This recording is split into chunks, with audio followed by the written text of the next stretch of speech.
Você já se perguntou se há algo escondido por trás das palavras de Jesus? Algo que vai além da religião, além dos dogmas.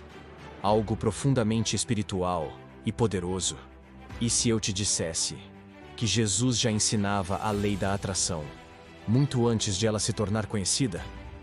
Prepare-se, porque neste vídeo você vai enxergar a Bíblia de um jeito que talvez ninguém te mostrou antes. Capítulo 1, Lucas 8:48. A tua fé te salvou. Jesus diz: Tem bom ânimo, filha, a tua fé te salvou. Vai em paz. Essa cena acontece em uma sociedade profundamente marcada por leis de pureza e exclusão social. A mulher que sofria de hemorragia há 12 anos era considerada impura, segundo a lei judaica. Ela não podia tocar em ninguém, nem entrar no templo. Ela era marginalizada. A medicina da época não oferecia cura. Ela já havia gasto todos os recursos com médicos, sem sucesso. Tocar em um mestre espiritual como Jesus era naquela época algo proibido e escandaloso. Mas ela ousou. Isso torna seu ato ainda mais poderoso. Não foi só fé. Foi uma escolha ousada de superar o medo, a vergonha e o sistema religioso para tocar algo maior. E o mais importante, Jesus não condena. Ele não se ofende. Ele não diz, fui eu que te curei. Ele devolve o poder a ela.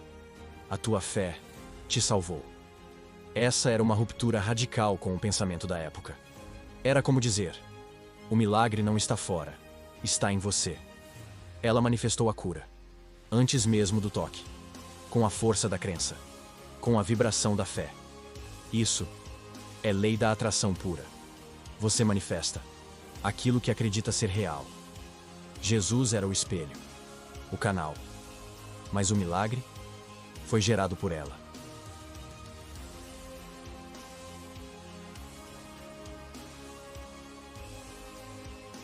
Capítulo 2, Mateus 9:29.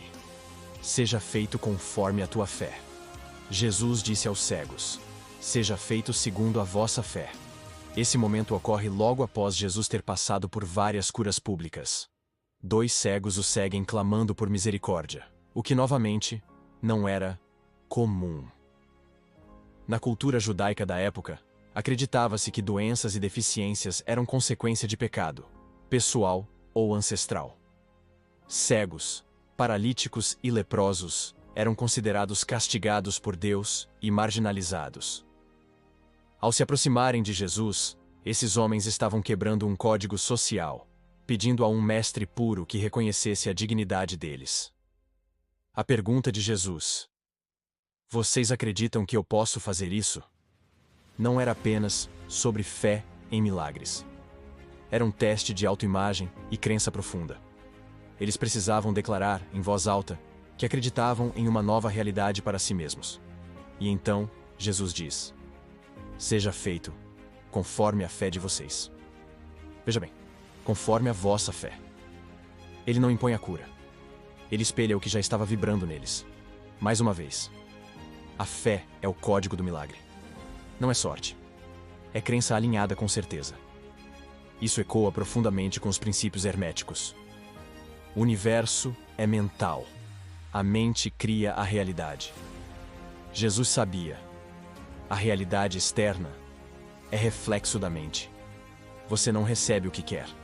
Você recebe o que acredita profundamente que pode ter.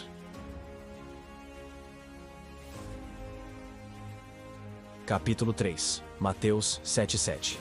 Pedi e recebereis. Pedi e recebereis o que pedis. Buscai e encontrareis. Batei e as portas se abrirão para ti. Essa fala vem do famoso Sermão da Montanha, um dos discursos mais revolucionários de Jesus. Naquele tempo, o povo judeu vivia sob a opressão do Império Romano. A vida era dura. A justiça social era desigual. Os pobres, órfãos e doentes viviam à margem. E o ensino dominante nas sinagogas era que apenas os justos, ou seja, os que obedeciam rigidamente à lei, seriam abençoados. Quando Jesus diz, pedi e recebereis, buscai e achareis, batei e as portas se abrirão para ti. Ele está rompendo com a ideia de um Deus distante, inacessível, que só responde aos puros. Ele está dizendo que qualquer um pode se conectar com o divino diretamente. Basta intenção sincera e fé vibracional. É aqui que a lei da atração se alinha. Você atrai aquilo que busca com verdade emocional e presença interior. O autor Neville Goddard ensina: sinta como se já fosse real. E é exatamente isso que Jesus fazia. Ele agradecia antes do milagre. Ele agia como se já estivesse feito. Essa é a chave da manifestação. A mente cria a realidade, mas só quando está em pleno alinhamento com o sentir.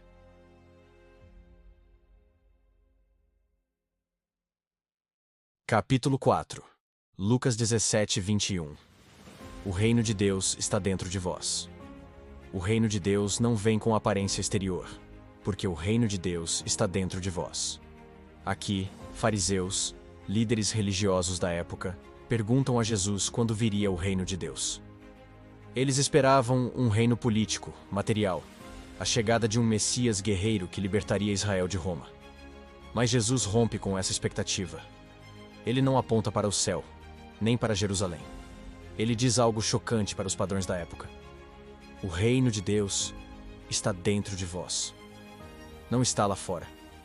Não está no templo, na religião, nem em promessas futuras. Está em vós. Isso era radical. Sugeria que o divino não habita um templo, nem depende de um líder. Habita dentro do ser humano.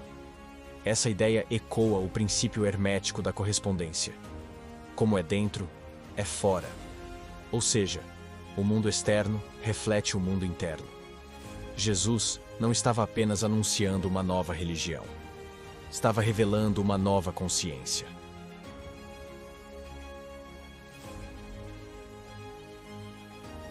Capítulo 5. Marcos 11, 24. Tudo o que pedirdes, crede que recebereis. Por isso vos digo que tudo o que pedirdes em oração, crede que o recebereis, e tê-lo-eis. Essa frase foi dita pouco depois de Jesus realizar o chamado milagre da figueira, em que ele amaldiçoa uma árvore por não dar frutos, e ela seca rapidamente. Os discípulos ficam impressionados. Ele aproveita o momento para ensinar sobre o poder da intenção e da fé absoluta, e diz: tudo o que pedirdes em oração, crede que recebereis, e assim será. Jesus está ensinando algo além da reza ritualística. Está falando sobre uma oração com confiança plena, como se o desejo já fosse realidade. Você não deve crer depois de receber. Você deve crer antes. É o que Neville Goddard chamaria, séculos depois, de assumir o estado do desejo realizado. Quando você se sente com o desejo realizado, você não sente que precisa fazer algo. Não sente que fez algo errado ou que está faltando alguma coisa. O que você quer já está realizado, está feito. Este é o sentimento. Quando você sente que está realizado, você imprime esta realização. Jesus não está falando apenas de religião. Está ensinando manifestação criativa. Joseph Murphy diz: o subconsciente aceita aquilo que você repete com emoção. Jesus sabia disso. Por isso, ele orava com fé absoluta, sem dúvida, sem hesitação. A manifestação começa na certeza invisível.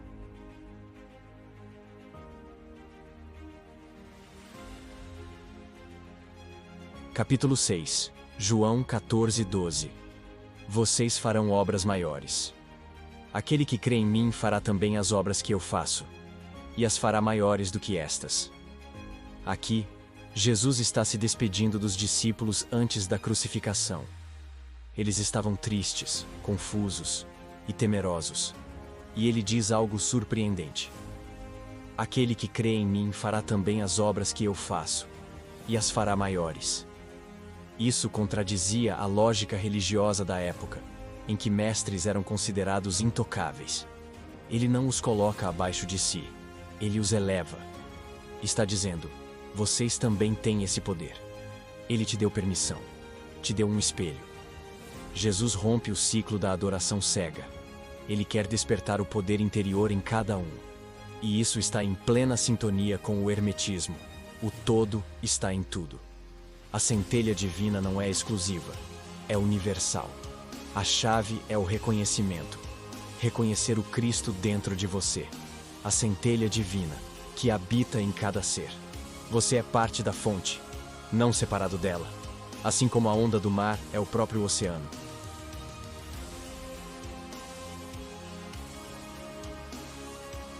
Capítulo 7. A ilusão da separação. Desde a queda do templo em Jerusalém até a formação das igrejas cristãs séculos depois, as pessoas foram ensinadas a temer a Deus e buscar redenção externa. A ideia de um Deus punitivo, distante e separado dominou. Mas Jesus nunca ensinou isso. Ele dizia: "Eu e o Pai somos um." E citava o Salmo 82, 6. "Vós sois deuses."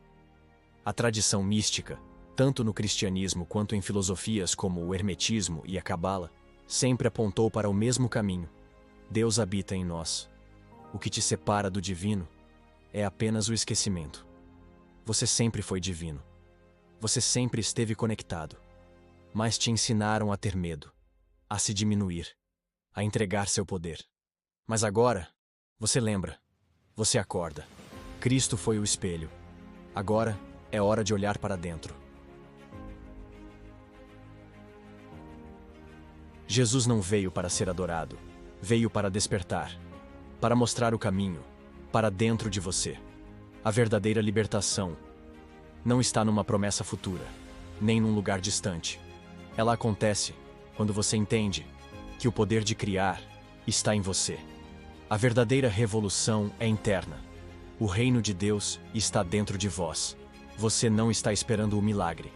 Você é o milagre. Se esse vídeo tocou o seu coração, compartilhe com alguém que precisa despertar. Deixe o seu like e se inscreva no canal para mais mensagens como essa. E lembre-se, você já é aquilo que procura. Você já é luz. Você já é a manifestação do divino desperte.